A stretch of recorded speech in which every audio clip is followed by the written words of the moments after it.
Baik, Assalamualaikum warahmatullahi wabarakatuh. Waalaikumsalam warahmatullahi wabarakatuh. Kami akan membahas terkait materi mengenai kurikulum 2004 atau kurikulum berbasis kompetensi KBK, di mana dokumen kurikulum 2004 dirumuskan bahwa kurikulum berbasis kompetensi merupakan perangkat rencana dan pengaturan tentang kompetensi dan hasil belajar yang harus dicapai oleh siswa, penilaian kegiatan belajar mengajar, dan pemberdayaan sumber daya pendidikan dalam pengembangan kurikulum sekolah, sebagaimana dikutip dari Depdiknas 2002, di mana proses pengembangan kurikulum 2004 telah dimulai sejak tahun 1999 yang mengacu pada Undang-Undang Nomor 22 Tahun 1999, peraturan pemerintah yang berlaku dan tuntutan terhadap penyederhanaan dan perampingan materi pelajaran, di mana naskah kurikulum 2004 yang dihasilkan pada tahun 2000 telah diuji coba penerapannya di beberapa sekolah seperti SD, SMP, dan juga SMA, yang terpilih sebagai tempat pelaksanaan terbatas atau piloting. Kurikulum 2004 atau kurikulum berbasis kompetensi menuntut keragaman penggunaan berbagai sumber informasi dan tidak hanya mengandalkan dari guru, akan tetapi dari sumber lain, termasuk dari media elektronik, semacam komputer dan internet, serta video dan lain sebagainya. Dengan demikian, kemajuan bidang teknologi, khususnya teknologi informasi, memungkinkan siswa bisa belajar dari berbagai sumber belajar sesuai dengan minat, kemampuan, dan juga kecepatannya masing-masing. Di mana KBK sebagai sebuah kurikulum memiliki 3 karakteristik. Yang pertama yaitu KBK atau kurikulum berbasis kompetensi memuat sejumlah kompetensi dasar yang harus dicapai oleh siswa. Artinya, siswa diharapkan memiliki kemampuan standar minimal yang harus dikuasai, seperti kompetensi teknik, kompetensi okupasional, kompetensi kultural, kompetensi temporal. Kemudian yang kedua, implementasi pembelajaran dalam KBK menekankan kepada proses pengalaman dengan memperhatikan keberagaman setiap individu. Pembelajaran tidak hanya diarahkan untuk menguasai materi pelajaran, akan tetapi bagaimana materi itu dapat menunjang dan mempengaruhi kemampuan berpikir dan kemampuan bertindak sehari-hari. Kemudian yang ketiga yaitu evaluasi dalam KBK menekankan pada evaluasi hasil dan proses belajar. Kedua sisi evaluasi itu sama pentingnya sehingga pencapaian standar kompetensi dilakukan secara utuh yang tidak hanya mengukur aspek pengetahuan saja, akan tetapi juga mengukur aspek sikap dan keterampilan. Jadi tujuan KBK adalah mengembangkan potensi siswa untuk menghadapi perannya di masa yang akan datang dengan mengembangkan sejumlah kecakapan hidup atau life skill. Selanjutnya akan dijelaskan oleh Saudari Ferawati. Baik, saya akan menjelaskan penjelasan dari Saudari Nurrahmaniah. Kurikulum berbasis kompetensi memuat standar kompetensi dan kompetensi dasar pada setiap mata pelajaran.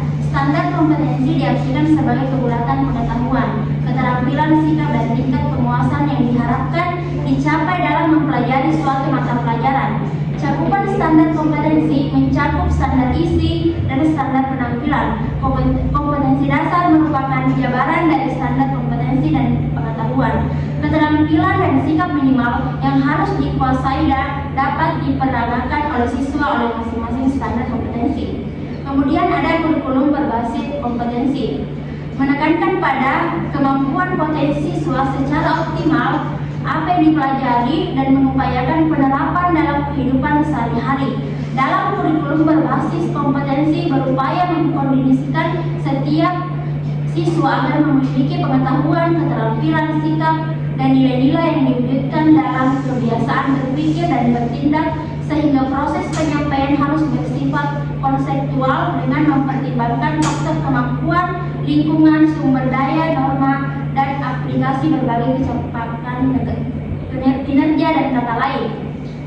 Kemudian ada sistem belajar modul menggunakan keseluruhan sumber belajar, pengalaman lapangan, strategi individual, personal, dan belajar tuntas.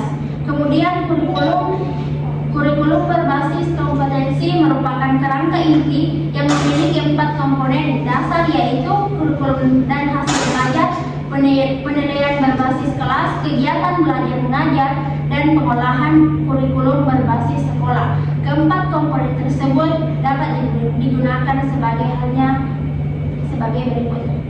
Kemudian ada 4 komponennya, yaitu kurikulum hasil belajar, di mana memuat perencanaan pengembangan peserta didik yang perlu dicapai secara keseluruhan. Kurikulum dan hasil belajar ini memuat kompetensi, hasil belajar, dan indikator keberhasilan. Kemudian yang kedua itu ada penilaian berbasis kelas, di mana memuat prinsip, sasaran, dan pelaksanaan penilaian berlanjutan yang lebih akurat dan konsisten sebagai akuntabilitas publik melalui penilaian terpadu dengan kegiatan belajar mengajar di kelas. Kemudian yang ketiga itu ada kegiatan belajar mengajar, memuat gagasan-gagasan pokok tentang pembelajaran dan pengajaran untuk mencapai kompetensi yang ditetapkan, serta gagasan-gagasan pedagogik dan andragogi yang mengelola pembelajaran agar tidak mekanistik. Kemudian yang terakhir itu ada pengolahan kurikulum berbasis sekolah, di mana memuat berbagai pola pemberdayaan tenaga kependidikan dan sumber lain untuk meningkatkan mutu belajar. Pola ini dilengkapi dengan gagasan pembentukan jaringan kurikulum, pengembangan perangkat kurikulum, serta pembinaan profesional tenaga kependidikan dan pengembangan sistem informasi kurikulum. Kemudian berdasarkan unsur pokok kompetensi ada 4 gugus utama kompetensi. Adapun 5 unsur pokok kompetensi tersebut adalah yang pertama itu pengembangan kepribadian, pengembangan keahlian keilmuan, pengembangan keahlian berkarya, pengembangan perilaku berkarya, dan pengembangan kehidupan masyarakat. Sedangkan 4 gugus utama kompetensi meliputi unsur-unsur kompetensi tersebut. Baik, penjelasan akan dijelaskan kepada saudari Ainur Sugandianwa. Baik, penjelasan selanjutnya yaitu struktur kurikulum 2004 di SD, yang mencakup penjelasan tentang kelas 1 dan 2.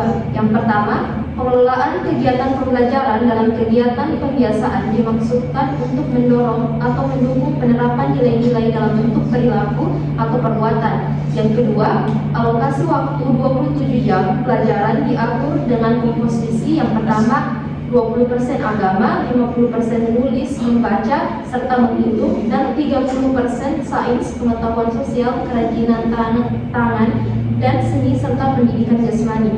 Yang ketiga yaitu pendekatan tematik. Pemilihan tema-tema dilakukan secara bervariasi. Yang keempat, alokasi waktu total yang disediakan adalah 862 jam pelajaran per tahun. Yang kelima, 1 jam pelajaran tatap muka dilaksanakan selama 35 menit. Dan yang keenam, minggu efektif dalam 1 tahun pelajaran, yakni 2 semester adalah 34 sampai dengan 40 minggu. Dan yang ketujuh, sekolah dan madrasah dapat mengenalkan teknologi informasi dan komunikasi ke dalam setiap mata pelajaran sesuai dengan kemampuannya. Yang kedelapan, struktur SD untuk jalur formal mandiri ditambah muatan kurikulum internasional. Selanjutnya penjelasan untuk kelas 3, 4, 5, dan 6, yaitu yang pertama, pengelolaan kegiatan pembelajaran dalam kegiatan pembiasaan dimaksudkan untuk mendorong atau mendukung penerapan nilai-nilai dalam bentuk perilaku atau perbuatan. Kegiatan ini sepenuhnya diorganisasikan oleh sekolah dan madrasah. Yang kedua, alokasi waktu total yang disediakan adalah 1020 jam pelajaran per tahun. Yang ketiga, sekolah dapat mengalokasikan waktu untuk kegiatan seperti kunjungan perpustakaan, bakti sosial, olahraga, dan sejenisnya. Yang keempat, mulai kelas 3 menggunakan pendekatan tunggal sesuai mata pelajaran dan struktur kurikulum. Dan yang kelima, 1 jam pelajaran tatap muka dilaksanakan selama 40 menit. Jam tatap muka per minggu diatur oleh sekolah sesuai dengan proporsi persen yang ada.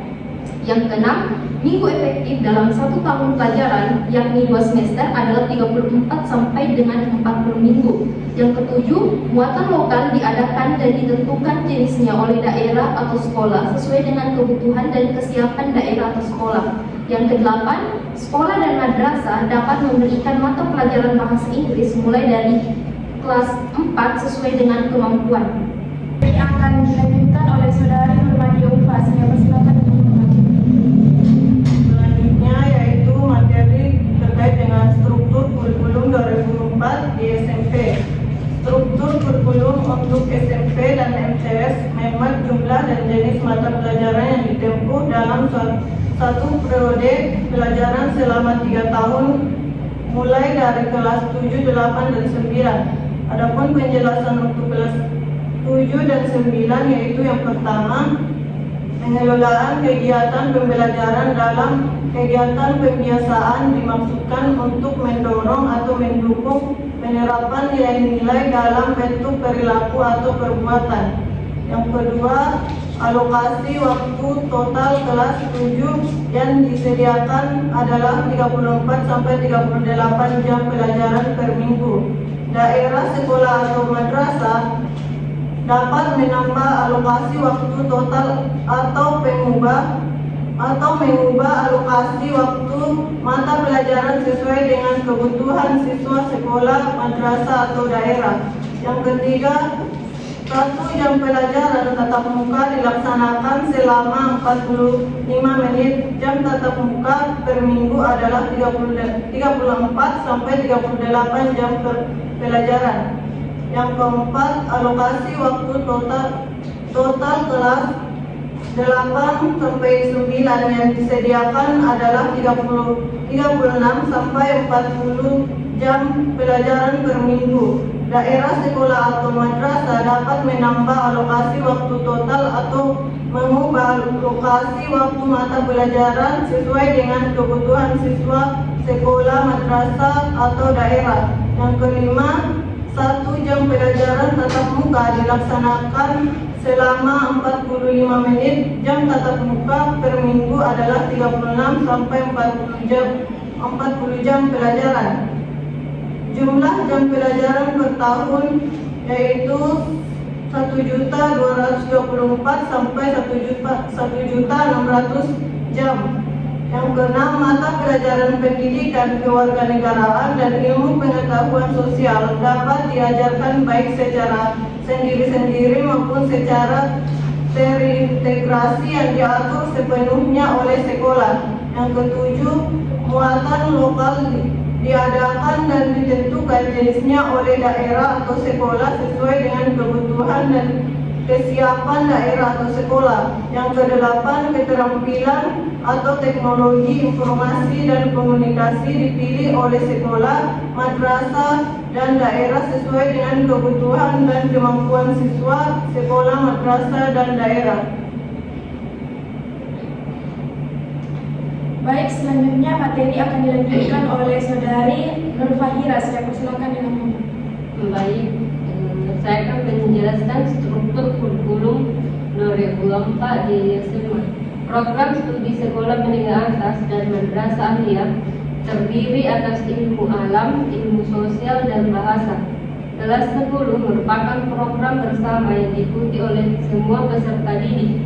Pada kelas 11 dan 12 dikelompokkan ke dalam 3 program studi, yaitu ilmu alam, ilmu sosial, dan bahasa. Selain itu, madrasah aliyah dapat membuka program studi keagamaan mata pelajaran. Keagamaan di madrasah aliyah ditentukan dan dikembangkan oleh Departemen Agama. Adapun penjelasan untuk kelas 10 yaitu yang pertama, alokasi waktu total yang disediakan untuk kelas 10 adalah 38 jam pelajaran per minggu. Kemudian yang kedua, 1 jam pelajaran tatap muka dilaksanakan selama 45 menit. Jam tatap muka per minggu adalah 38 jam pelajaran 1710 menit. Kemudian yang ketiga, Minggu belajar untuk kelas 10 dalam 1 tahun pelajaran 2 semester adalah 34 sampai dengan 40 minggu. Kemudian yang keempat, keterampilan atau bahasa asing merupakan mata pelajaran pilihan yang pengalokasian waktunya diatur sekolah dan madrasah serta pemilihannya berdasarkan minat, bakat, dan kemampuan siswa dan sekolah atau madrasah.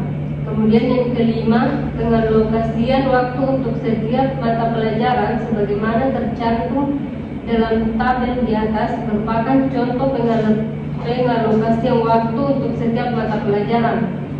Kemudian yang keenam, muatan lokal diadakan dan ditentukan jenisnya oleh daerah atau sekolah sesuai dengan kebutuhan dan kesiapan daerah atau sekolah sebagai ekstrakurikuler.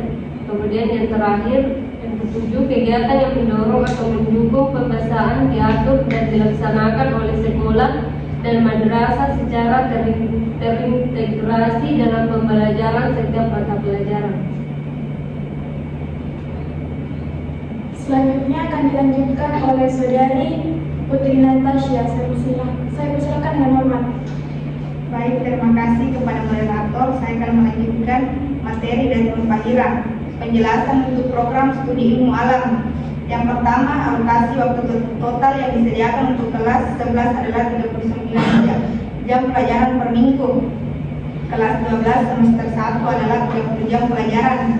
Daerah, sekolah, atau madrasah dapat menambah alokasi waktu total atau mengubah alokasi waktu mata pelajaran sesuai dengan kebutuhan siswa, sekolah, madrasah, atau daerah. Yang kedua, 1 jam pelajaran tatap muka dilaksanakan selama 45 menit. Jam tatap muka per minggu adalah 39 jam pelajaran atau 1755 menit. Minggu belajar untuk kelas 11 dalam 1 tahun pelajaran 2 semester adalah 34 sampai dengan 40 minggu. Yang ketiga, jumlah jam tatap muka per tahun adalah 1326 sampai dengan 1560 jam pelajaran atau 59.670 sampai dengan 70.200 menit. Daerah atau sekolah dan madrasah dapat mengatur jumlah minggu belajar sesuai dengan kebutuhan. Madrasah dapat menambah alokasi waktu untuk mata pelajaran keagamaan.